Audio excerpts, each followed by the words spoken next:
মৃত্যু ছাড়া আমার আর কোনো শেষ নেই। এটা নিয়ে আমি আগামীকাল দেখবো। আমি আপনাকে ফোন করলাম যে আপনি জানেন যে আমি ইতিমধ্যে বিভিন্ন আমাদের রাজনৈতিক দলের নেতৃবৃন্দের সাথে আলাপ আলোচনা করছি। আমি সত্যিকার ভাবে প্রত্যাশা করিনি যে আপনার মতো মানুষ। ভালো, আপনি তো প্রাইম মিনিস্টার ছিলেন, আপনি তো জানেন। উনি আমাকে বলেন যে আমি প্রধানমন্ত্রী না। বাংলাদেশ জুড়ে আলোচিত শিশু রামিসার নির্মম হত্যাকাণ্ডে যখন শোক আর ক্ষোভে স্তব্ধ পুরো দেশ, ঠিক তখনই ভারতের দিল্লি থেকে এবার রামিসার পরিবারের খোঁজ নিলেন সাবেক প্রধানমন্ত্রী শেখ হাসিনা। খলিলুর রহমান কত বড় জাদুকর ভাবেন যে যখন ইচ্ছা এসে যেই পদে তার অধিষ্ঠিত হতে ইচ্ছা করে তখন তাকে সেই পদে অধিষ্ঠিত করা হয়, এবং এরপর তিনি পররাষ্ট্র মন্ত্রিত্বের মতো একটা অতি গুরুত্বপূর্ণ পদ থেকে 1 বছরের জন্য ছুটিতে চলে যেতে পারেন যখন একটা নতুন সরকার ক্ষমতায় এসেছে। খলিলুর রহমান জাতিসংঘের সভাপতি নির্বাচিত হলে কোন টার্মস অ্যান্ড কন্ডিশনে 1 বছরের ছুটি সরকার মঞ্জুর করবে, তার জন্য কি সরকার নতুন করে আইন করবে, এ নিয়ে প্রশ্ন উঠেছে। আরও প্রশ্ন আছে যে বিএনপি, বিশেষ করে প্রধানমন্ত্রী তারেক রহমান ঠিক কোন চাপে পড়ে খলিলুর রহমানের এমন নজিরবিহীন আবদার পূরণ করতে চান, যেমনটি তাকে পররাষ্ট্রমন্ত্রী করার পর খোদ বিএনপির মধ্যেই প্রশ্ন উঠেছিল। 3 মাস 3.5 মাস একটা সরকারের বয়স, সেই সময় পররাষ্ট্র মন্ত্রণালয়ের মতো একটা গুরুত্বপূর্ণ মন্ত্রণালয়ে মন্ত্রীকে 1 বছরের জন্য ছুটি দিতে বর্তমান সরকারের প্রধানমন্ত্রী সম্মত পোষণ করছেন, এবং সেটা হচ্ছে। শপথ নিয়েছি 5 বছর দায়িত্ব পালন করব বলে, কিন্তু তার মধ্যে যদি 1 বছর আপনি ছুটি নিয়ে বিদেশে অন্য কোনো দায়িত্ব পালন করতে যান, তখন প্রশ্ন আসে যে আসলে কি ছুটি নাকি পালানোর পথ খুঁজছেন। আসসালামু আলাইকুম দর্শক, সিগন্যাল বিডি চ্যানেলের নতুন একটি গুরুত্বপূর্ণ নিউজ ভিডিও নিয়ে আপনাদের মাঝে হাজির হলাম। প্রিয় দর্শক, বাংলাদেশের বর্তমান রাজনৈতিক প্রেক্ষাপট জানতে যারা এই ভিডিওটিতে ক্লিক করেছেন তাদের সবাইকে বলবো আপনারা ধৈর্য সহকারে পুরো ভিডিওটি দেখতে থাকুন, কারণ এই ভিডিওটিতে এমন কিছু তথ্য বা উপাত্ত শেয়ার করা হয়েছে যা জানলে আপনারা অবাক হবেন। প্রিয় দর্শক, ইতিমধ্যে আপনারা অনেকগুলো ভিডিওর অংশ বিশেষ দেখে নিয়েছেন এবং আশা করি দেখেই বুঝতে পেরেছেন আজকের ভিডিওটি কতটি গুরুত্বপূর্ণ এবং আকর্ষণীয় হতে চলেছে। এখনো যারা আমাদের চ্যানেলটি সাবস্ক্রাইব করেননি তাদের সবাইকে বলবো আমাদের চ্যানেলটি সাবস্ক্রাইব করে পাশে থাকা বেল আইকনটা অন করে দিবেন, আর যারা ইতিমধ্যে সাবস্ক্রাইব করেছেন তাদেরকে অসংখ্য ধন্যবাদ। তো প্রিয় দর্শক, চলুন আর কথা বলবো না, একটি লাইক দিয়ে মূল ভিডিওতে যাওয়া যাক। আল্লাহ তো আমার কোন পরিষ্কার করে যে দুঃখ কষ্ট মৃত্যু ছাড়া আমার আর কোনো শেষ নেই। এটা নিয়ে আমি আগামীকাল দেখবো। আমি আপনাকে ফোন করলাম যে আপনি জানেন যে আমি ইতিমধ্যে বিভিন্ন আমাদের রাজনৈতিক দলের নেতৃবৃন্দের সাথে আলাপ আলোচনা করছি। আমি সত্যিকার ভাবে প্রত্যাশা করিনি যে আপনার মতো মানুষ। ভালো, আপনি তো প্রাইম মিনিস্টার ছিলেন, আপনি তো জানেন। উনি আমাকে বলেন যে আমি প্রধানমন্ত্রী না। বাংলাদেশ জুড়ে আলোচিত শিশু রামিসার নির্মম হত্যাকাণ্ডে যখন শোক আর ক্ষোভে স্তব্ধ পুরো দেশ, ঠিক তখনই ভারতের দিল্লি থেকে এবার রামিসার পরিবারের খোঁজ নিলেন সাবেক প্রধানমন্ত্রী শেখ হাসিনা। শেখ হাসিনার ফোন পেয়ে আবেগাপ্লুত হয়ে পড়ে রামিসার বাবা। দীর্ঘ রাজনৈতিক সংকট, দলীয় কঠিন সময় আর দেশের বাইরে অবস্থান, সবকিছুর মাঝেও শিশু রামিসার পরিবারের পাশে দাঁড়ানোর আশ্বাস দিয়ে নতুন করে আলোচনায় এলেন তিনি। জানা গেছে, হঠাৎ করেই রামিসার বাবার মোবাইলে আসে একটি ফোন কল। ওপাশ থেকে ভেসে আসে পরিচিত একটি কণ্ঠ। আমি শেখ হাসিনা বলছি। এমন ফোন পেয়ে প্রথমে যেন বিশ্বাসই করতে পারছিলেন না রামিসার বাবা। কিছুক্ষণের মধ্যেই আবেগে ভেঙে পড়েন তিনি। শেখ হাসিনা রামিসার বাবাকে ধৈর্য ধরার আহ্বান জানিয়ে বলেন, আপনারা একা নন, এই কষ্ট শুধু আপনাদের নয়, পুরো দেশের মানুষের কষ্ট। আমি সবসময় আপনাদের পাশে আছি। এ সময় তিনি রামিসার পরিবারের সার্বিক খোঁজখবর নেন এবং ভবিষ্যতে প্রয়োজনীয় সহযোগিতার আশ্বাস দেন বলেও জানা যায়। রামিসার বাবা আবেগঘন কণ্ঠে বলেন, এত দূরে থেকেও আপনি আমার মেয়ের কথা মনে রেখেছেন, আমাদের খোঁজ নিয়েছেন। আমি সত্যি প্রত্যাশা করিনি আপনার মতো মানুষ আমাদের খোঁজ খবর নিবে, এটা কোনোদিন ভাবিনি। এদিকে শেখ হাসিনার এই ফোন আলাপ ঘিরে সামাজিক যোগাযোগ মাধ্যমে শুরু হয়েছে ব্যাপক আলোচনা। অনেকে বলছেন, রাজনৈতিক দূরত্ব আর প্রতিকূল পরিস্থিতির মাঝেও দেশের মানুষের খোঁজ নেওয়া মানবিকতার এক ভিন্ন দৃষ্টান্ত। আবার কেউ কেউ মনে করছেন, দেশের বর্তমান পরিস্থিতিতে এমন মানবিক বার্তা সাধারণ মানুষের মনে নতুন অনুভূতি তৈরি করবে। সব মিলিয়ে শিশু রামিসার মৃত্যু যেমন পুরো জাতিকে কাঁদিয়েছে, তেমনি সেই শোকের মুহূর্তে শেখ হাসিনার এই খোঁজখবর নেওয়ার ঘটনাও এখন দেশ জুড়ে আলোচনার কেন্দ্রবিন্দুতে। তাই প্রিয় ভিউয়ার্স, আপনার কি মনে হয়, দেশের সংকটময় সময়েও শেখ হাসিনা মানুষের পাশে দাঁড়ানোর এই উদ্যোগকে আপনি কিভাবে দেখছেন? দর্শক, আলাপের শুরুতেই আপনার কাছে প্রশ্ন করতে চাই যে বাংলাদেশের স্বাধীনতার 55 বছর চলছে। এই 55 বছরের ইতিহাসে কোনো মিনিস্টারকে ছুটি নিতে শুনেছেন? দীর্ঘ ছুটি, 1 বছরের ছুটি। শপথ নিয়েছি 5 বছর দায়িত্ব পালন করব বলে, কিন্তু তার মধ্যে যদি 1 বছর আপনি ছুটি নিয়ে বিদেশে অন্য কোনো দায়িত্ব পালন করতে যান, তখন প্রশ্ন আসে যে আসলে কি ছুটি নাকি পালানোর পথ খুঁজছেন। আর এই পালানোর পথটাকে খুঁজছেন খলিলুর রহমান বর্তমান বাংলাদেশে বিএনপি সরকারের টেকনোক্র্যাট কোটায় পররাষ্ট্রমন্ত্রী। এবং এই খলিলুর রহমানের নামের সঙ্গে বাংলাদেশের অনেক অঘটনের কথা জড়িয়ে আছে। এই যে ইউনূসের যে 18 মাসের শাসন, সেই শাসন আমলে অনেক কিছুর হোতা এই খলিলুর রহমান। মার্কিন যুক্তরাষ্ট্রের সঙ্গে যে বাণিজ্য চুক্তিটাও হয়েছে, খলিলুর রহমান সেই চুক্তির বলা যায় মধ্যস্থতাকারী, অথচ খলিলুর রহমানের এখতিয়ারের বাইরের জিনিস সেটি। খলিলুর রহমান ইউনূস সরকারের কি ছিলেন? জাতীয় নিরাপত্তা উপদেষ্টা, রোহিঙ্গা বিষয়ক হাই রিপ্রেজেন্টেটিভ। এই যে মার্কিন যুক্তরাষ্ট্রের সঙ্গে যে এই চুক্তি হবে, এটা দেখভাল করবে কে? বাণিজ্য মন্ত্রণালয়, পররাষ্ট্র মন্ত্রণালয়, আইন মন্ত্রণালয় আইনগত দিকগুলো দেখবে। কিন্তু খলিলুর রহমান কোথা থেকে এসে এই চুক্তিগুলো বাস্তবায়ন করেন বা এই চুক্তিগুলো সমন্বয় করেন? অর্থাৎ নানা রকম অপকর্মের হোতা এই খলিলুর রহমান। এবং সত্যিকার অর্থে ধীরে ধীরে থুলের বিড়ালগুলো বেরিয়ে আসছে বিধায় খলিলুর রহমানের নজিরবিহীন একটা ঘটনা যে তিনি ছুটিতে যাচ্ছেন, এমন আলাপ ইতিমধ্যে শোনা যাচ্ছে, যেটি স্বাধীন বাংলাদেশের ইতিহাসে আমি নজিরবিহীন বললামই। বাংলাদেশের কূটনৈতিক ইতিহাসে সম্পূর্ণ নজিরবিহীন এবং চমকপ্রদ ঘটনা ঘটেছে। জাতিসংঘের সাধারণ পরিষদের অর্থাৎ ইউএনজি এর সভাপতি নির্বাচিত হলে নিজের সরকারি পদ থেকে পুরো 1 বছরের জন্য ছুটি নেবেন বাংলাদেশের পররাষ্ট্রমন্ত্রী মোহাম্মদ খলিলুর রহমান। হ্যাঁ, ঠিকই শুনেছেন, পদত্যাগ নয়, তিনি নিতে চান 1 বছরের লম্বা ছুটি। পররাষ্ট্রমন্ত্রীর এই নজিরবিহীন পরিকল্পনা এখন দেশের কূটনৈতিক মহল থেকে শুরু করে সাধারণ মানুষের মধ্যে ব্যাপক ভ্রুকুটি বা বিস্ময়ের জন্ম দিয়েছে। যেখানে একটি নতুন সরকারের পররাষ্ট্রনীতি নির্ধারণে পররাষ্ট্রমন্ত্রীর সার্বক্ষণিক উপস্থিতি বাধ্যতামূলক, সেখানে 1 বছর অনুপস্থিত থাকার এই সিদ্ধান্ত নিয়ে তোলপাড় শুরু হয়েছে। কিন্তু কেন তিনি এই সিদ্ধান্ত নিলেন? এর পেছনে দেশের কি লাভ বা কি ক্ষতি, আর আমাদের পররাষ্ট্রনীতি বা এখন কোন দিকে যাচ্ছে? এই মুহূর্তের ভিডিওতে আমরা এই পুরো ঘটনার চুলচেরা বিশ্লেষণ করব। শেষ পর্যন্ত আমাদের সাথেই থাকুন। ঘটনার সূত্রপাত গত 13 মে জাতিসংঘে অনুষ্ঠিত একটি অনানুষ্ঠানিক মতবিনিময় বা ইন্টারেক্টিভ ডায়ালগ চলাকালীন এই বিস্ফোরক তথ্যটি সামনে আসে। সেখানে ইউরোপের দেশ অ্যান্ডোরার একজন প্রতিনিধি বাংলাদেশের পররাষ্ট্রমন্ত্রীকে একটি অত্যন্ত গুরুত্বপূর্ণ এবং সরাসরি প্রশ্ন করেন। তিনি জানতে চান, জাতিসংঘের সাধারণ পরিষদের সভাপতি হিসেবে পূর্ণকালীন দায়িত্ব পালন করতে হলে খলিলুর রহমানকে বাংলাদেশের পররাষ্ট্রমন্ত্রীর পদ থেকে পদত্যাগ করতে হবে কিনা। এই প্রশ্নের জবাবে পররাষ্ট্রমন্ত্রী খলিলুর রহমান যা বলেন তা রীতিমতো সবাইকে চমকে দিয়েছে।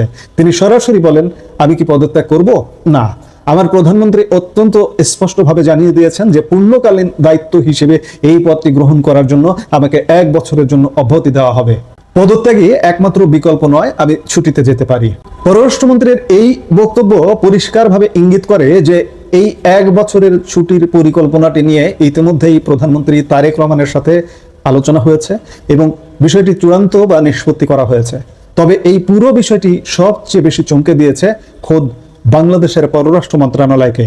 মন্ত্রণালয়ের অনেক কর্মকর্তারাই এই ধরনের কোনো ব্যবস্থার কথা আগে থেকে জানতেনই না।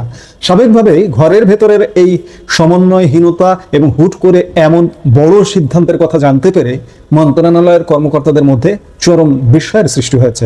বিশ্লেষক এবং সাবেক কূটনীতিকরা বলছেন, পররাষ্ট্রমন্ত্রী খলিলুর রহমান তার প্রাথমিক মেয়াদের সিংহভাগ সময় বিদেশে কাটিয়েছেন মূলত ইউএনজিএ বা জাতিসংঘের সাধারণ পরিষদের নির্বাচনী প্রচারণাকে কেন্দ্র করে। আর এখানে এই প্রশ্ন উঠছে, নতুন বিএনপি নেতৃত্বাধীন সরকারের অধীনে বাংলাদেশের জাতীয় স্বার্থকে কতটা অগ্রাধিকার দেওয়া হচ্ছে?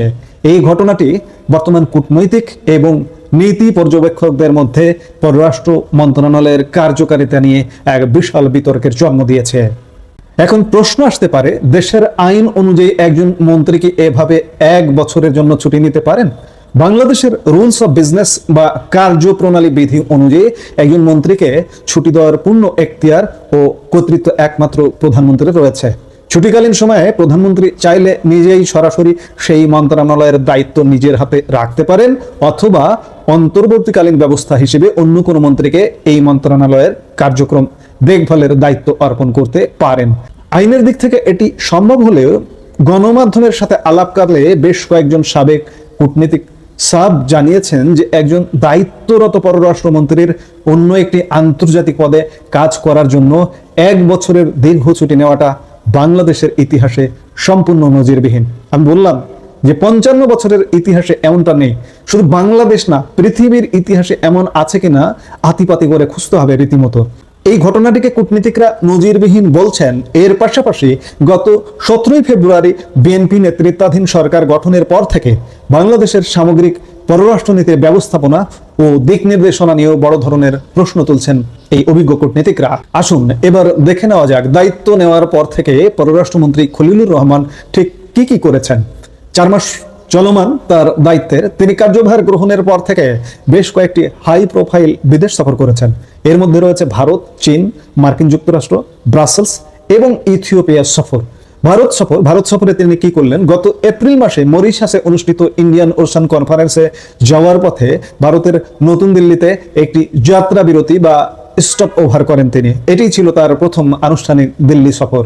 সেখানে তিনি ভারতের পররাষ্ট্রমন্ত্রী এস জয়শঙ্কর, বাণিজ্য মন্ত্রী পীযূষ গোয়াল এবং জাতীয় নিরাপত্তা উপদেষ্টা অজিত দোভালের সাথে বৈঠক করেন। সফরের পর বাংলাদেশের পররাষ্ট্র মন্ত্রণালয় থেকে জানানো হয়, বৈঠকে জ্বালানি সহযোগিতা, ভিসা প্রক্রিয়া সহজীকরণ এবং ক্ষমতাচ্যুত প্রধানমন্ত্রী শেখ হাসিনাকে প্রত্যার্পণের বিষয়ে গুরুত্বপূর্ণ আলোচনা হয়েছে। এরপরের সফরে তিনি যান বেইজিং এ। সেখানে তিনি চীনের পররাষ্ট্রমন্ত্রী ওয়াং এর সাথে দ্বিপাক্ষিক বৈঠক করেন। এই সফরের মূল ফোকাস ছিল বহুল আলোচিত তিস্তা নদীর প্রকল্প সংক্রান্ত সহযোগিতা এবং প্রধানমন্ত্রী তারেক রহমানের আসন্ন চীন সফরের প্রস্তুতি। মে মাসে খলিলুর রহমান সফর করেন মার্কিন যুক্তরাষ্ট্র। তবে অভিযোগ রয়েছে নিউ ইয়র্কে তার কাটানো সময়ের সিংহভাগই ব্যয় হয়েছে জাতিসংঘের সাধারণ পরিষদের সভাপতি পদের প্রচারণায়। অবশ্য ওয়াশিংটনের সংক্ষিপ্ত সফরে গিয়ে তিনি জ্বালানি সহযোগিতা বিষয়ে একটি সমঝোতা স্মারক বা MOU স্বাক্ষর করেন। এই সমস্ত সফরের পর পররাষ্ট্রনীতি বিশ্লেষকরা কিন্তু বেশ চিন্তিত। তাদের মতে যে কোনো নতুন সরকারের প্রথম বছরটি অত্যন্ত গুরুত্বপূর্ণ, কারণ এই সময়ে সরকারের কৌশলগত দিক নির্দেশনা নির্ধারণ করতে হয়, আন্তর্জাতিক অঙ্গনে আস্থা বাড়াতে হয় এবং দেশের জাতীয় স্বার্থকে এগিয়ে নিয়ে যেতে হয়।